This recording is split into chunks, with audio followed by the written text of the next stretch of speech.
کے فضل سے آپ میں اور میاں صاحب میں یہ ایبلٹی تو ہے کہ آپ چیلنجز کو فیس کر کے ان کو سلوشن نکال لیں گے، مگر کیا یہ سادہ اکثریت سے ممکن ہو پائے گا؟ اور دوسری بات یہ کہ سیاسی مبصرین کہتے ہیں کہ شہباز صاحب جو ہے وہ نون لیگ کی سیاسی ساکھ کو بچا گئے ہیں، کیونکہ ملک اس وقت مزاحمت کا متحمل نہیں ہے، مفاہمت کا متحمل ہے۔ تو میرا کوشچن وہی ہے کہ کیا سادہ اکثریت سے ممکن ہو پائے گا یہ جو آگے آپ کو اگر گورنمنٹ ملتی ہے؟ دیکھیے، میں عرض کروں گا 21 اکتوبر کو میاں نواز شریف نے اپنا ویژن دیا اور کہا کہ ماضی کی تلخیوں کو بھلا کر اب ہمیں سب کو مل کر سفر طے کرنا چاہیے۔ اور دوسری بات جو آپ نے کی، الحمدللہ انشاءاللہ آپ دیکھیں گے کہ میاں نواز شریف کی قیادت میں آپ کو سب سے امپورٹنٹ بات میں یہ کرنا چاہتا ہوں کہ ان کے اب دل و دماغ میں ایک ہی بات رچ بس گئی ہے کہ یہ ملک بڑی عظیم قربانیوں سے مارز وجود میں آیا ہے۔ 76 سال بعد بھی آج بھی عام آدمی، غریب، یتیم، بیوہ، ان کے لیے علاج، تعلیم آج بھی ایک کا شجر ممنوع جسے کہتے ہیں وہ ہے ان کے لیے۔ یہ پاکستان اس لیے نہیں بنا تھا۔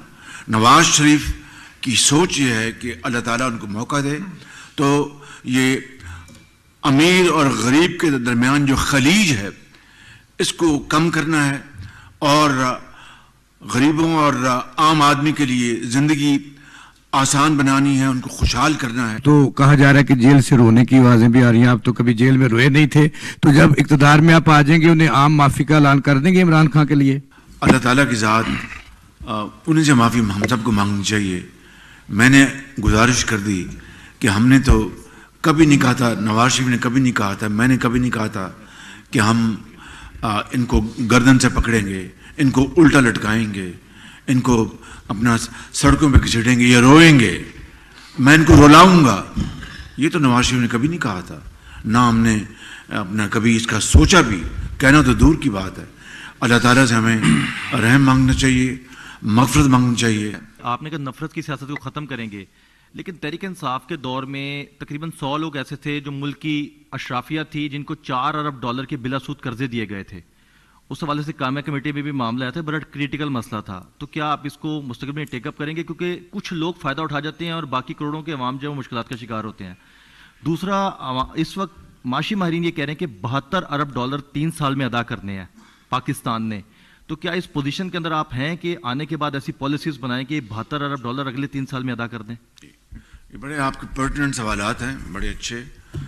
ہمالیہ نما ہمارے چیلنجز ہیں، ان کو اتنا بڑا ان کو حل کرنے کے لیے ویژن چاہیے اور قومی یکجہتی چاہیے اور شبانہ روز محنت چاہیے، کیونکہ یہ ایک اسٹیبلشڈ فیکٹ ہے کہ بیٹھے بیٹھائے کچھ حاصل نہیں ہوتا۔ آپ ہمت کرتے ہیں، ایفرٹ کرتے ہیں تو اللہ تعالیٰ مدد کرتا ہے۔ 16 ماہ آپ کی حکومت رہی، وزیر اعظم تو آپ تھے، لیکن آپ کے ساتھ باقی کوalition پارٹنرز بھی تھے، پی ڈی ایم کی جماعتیں تھیں۔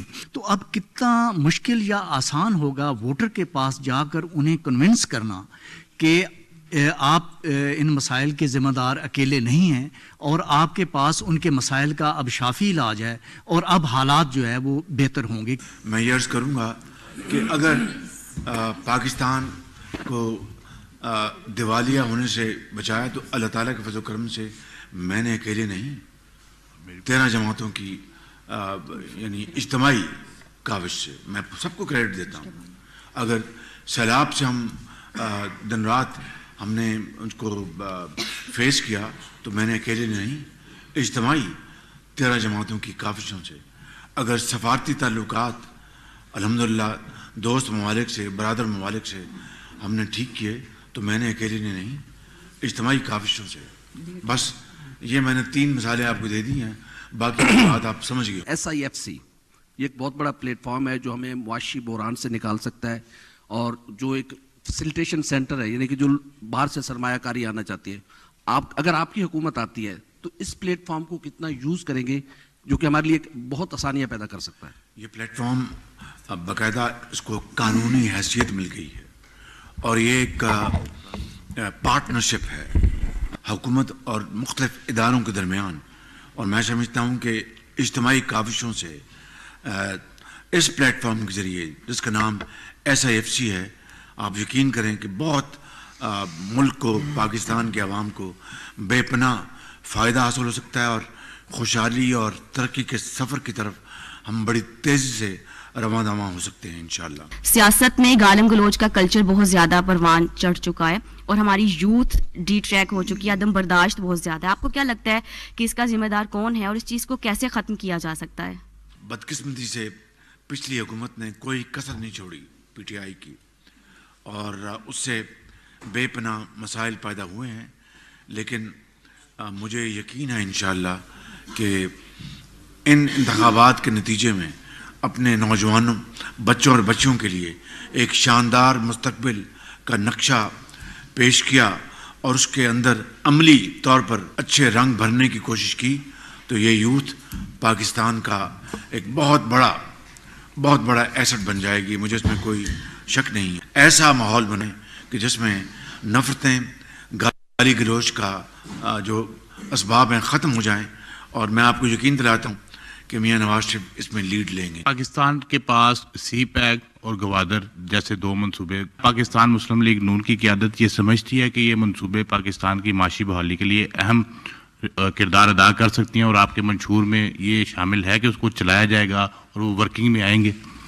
کوئی شک نہیں، CPAC پاکستان کی معیشت کے لیے بہت مفید یہ منصوبہ تھا اور ہے، اور آپ دیکھیں کہ CPAC سے پہلے میاں نواز شریف نے اپنے پہلے ادوار میں 1990 کا ان کا دور دیکھیں، پاکستان کی جو اکانومی کو جو لبرل کیا گیا، آزاد کیا گیا، کس نے کیا؟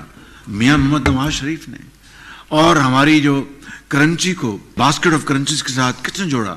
میاں محمد نواز شریف نے 90 کی دہائی میں۔ اور آپ کو یاد ہوگا کہ انڈیا نے اس زمانے میں اس کو اڈاپٹ کیا، بلکہ پبلکلی انہوں نے کہا کہ ہم پاکستان کے جو اکنامک جو پاکستان کا ویژن اس کو فالو کر رہے ہیں۔ اور آپ کو یاد ہوگا اس کو پاکستانی روپے کی قدر ہندوستان کے روپے کی قدر سے زیادہ تھی، اور کئی محاذوں میں پاکستان آگے تھا، باقی اس کے بعد پاکستان کو نظر لگ گئی۔ تو میں سمجھتا ہوں کہ CPAC یقیناً ہماری ترقی اور خوشحالی میں محمد معاون ثابت ہوا ہے اور ہوگا۔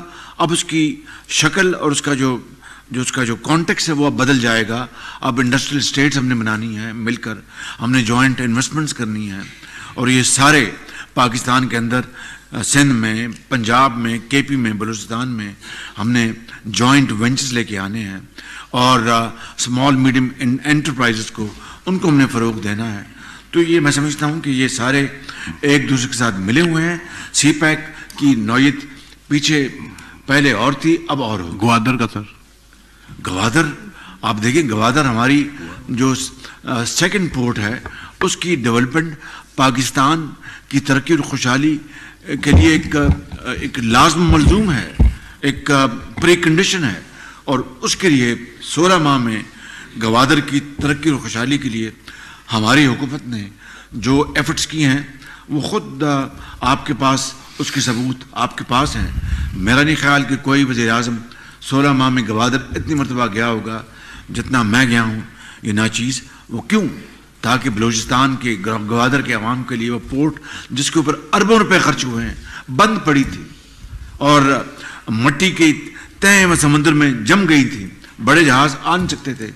ہم نے دوبارہ وہاں پر باہر سے جو گندم، فرٹیلائزر اور دوسرے امپورٹڈ جو سامان ہیں وہ گوادر منگوائے، اور ہماری افسرشاہی کہتی تھی کہ جی گوادر آتا ہے، سامان اترتا ہے، اس کے بعد اپ کنٹری کے لیے جو فریٹ چارجز بہت پڑتے ہیں، کراچی بہتر۔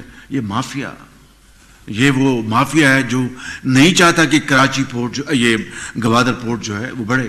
میں نے کہا کوئی بات نہیں، اگر ایڈیشنل فریٹ پڑتا ہے ہم دیں گے، گوادر پورٹ کو ہم دوبارہ چالو کریں، اور الحمدللہ اس میں کامیابی حاصل ہوئی۔ لیگ پاکستان واپس پہنچے ہیں، اس وقت سروے جو تھے ووٹرز کے حوالے سے وہ کچھ اور بتا رہے تھے۔ اب مسلم لیگ نون جو ہے وہ انتخابی تیاریاں بھی کر رہی ہے، لیکن اتنی اس میں اعتماد ہے کہ آپ معاشی ماہرین سے میٹنگز بھی کر رہے ہیں کہ آپ کو حکومت میں آنے کا اتنا یقین ہے۔ تو یہ یقین اتنا کیسے ہو گیا ہے کہ حکومت میں آپ نہیں آنا ہے؟ اور اس کے ساتھ چیئرمین آپ کو کس نے کہہ دیا کہ ہمیں یقین ہے؟ سر اگر اللہ تعالیٰ نے چیئرمین طریقہ انصاف نے کہا ہے کہ آپ کو 8 فروری کو ایک سرپرائز ملے گا, تو کوئی سرپرائز ملنے کی کوئی بندوبست کیا ہوا ہے آپ نے؟ معاشی ماہرین سے میٹنگ کرنا کیا اس بات کی گارنٹی کہ ہمیں حکومت مل جائے گی؟